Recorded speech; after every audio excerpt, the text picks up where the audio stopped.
I think my mum always had this hope that she would one day be living back in Pembrokeshire. And her and your grandfather tried a couple of times to make it work, to move. I don't know whether part of me coming or wanting to be here sort of is almost like fulfilling their dream. But I think it was my dream, really. I did a lot of growing up, of years and years, right into my late teenage years of coming here.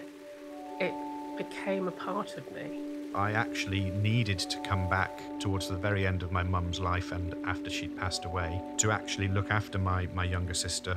Very gradually and incrementally, I could just feel the soothe and the peace and the healing that came from being in such amazing wild places. I think it happened over the space of a year.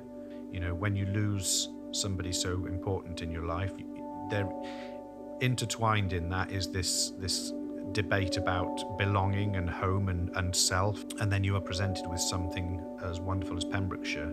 You reconnect with the place, and it actually then gives you a real understanding of home and belonging. I came back thinking that was going to be 12 months, and I'm sat here talking to you now 20 years later. When I was in New York, I was craving the wind, the breeze, and the cold, the sea.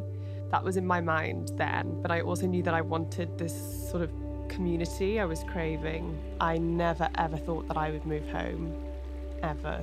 The only reason I thought I would was in the highly unlikely event that I would marry a man from Pembrokeshire.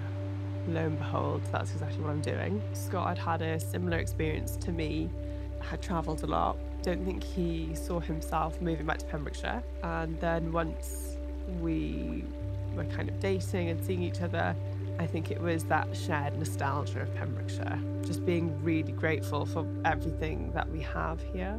Pembrokeshire was about my roots, and since being here, have discovered more about my roots than I knew before. My grandparents were the last people to live here before us. My grandfather was a sort of caretaker for Millin Chapel down on the estuary. He and I would go, we'd visit the chapel, but then we'd go to Picton Point. I feel very, very connected going there. There's a very special tree, and I've been photographed under that tree for 50 plus years. Every year when there's a storm, I wonder, will it still be there? And we go and it's still there. I'm sure the time will come. Down the estuary, if you think about Langham and Hook and Little Milford down there, that feels like my childhood. When you make a commitment to being in Pembrokeshire all year round, you fully acknowledge and experience the seasons. I don't think I've been anywhere where spring springs as much as it does in Pembrokeshire. There's dew all over the fields, the sea, the water is really glassy.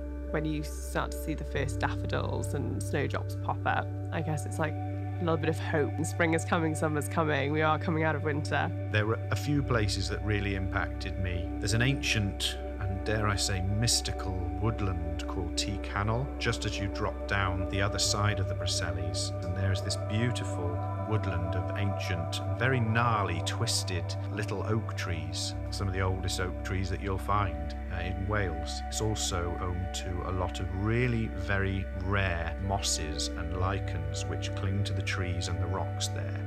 There's a lot of ley lines in the area. There's a lot of burial chambers linked to our past, historic sort of folklore and myths and legends attached to that part of the county. So it's a fascinating place, and because you're in this natural bowl, it just feels like a world away. It wasn't that I went to Penicombe a lot as a child. My dad did used to surf in Penicombe. I suppose it's since moving back, I managed to allow myself living in one of the best locations in Pembrokeshire. That little cove is really special for my partner and I. Half-Dressed, of course, because we all went to school there. We've all got the same memories in Half-Dressed of growing up, and if we drive through town, we'll drive up the high street just for fun.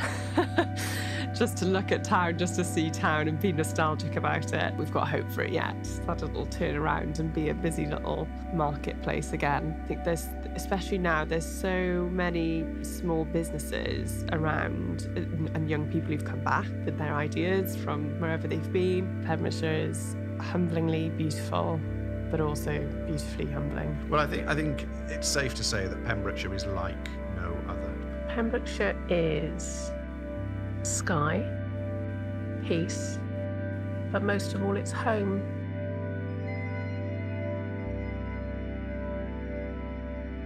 People that are from or who have visited Pembrokeshire and that particular part of Pembrokeshire, there's a particular bend that you drive around. You go around a corner and suddenly the expanse of land and the sea and the bay just open up to you, and you're just confronted with this incredible view.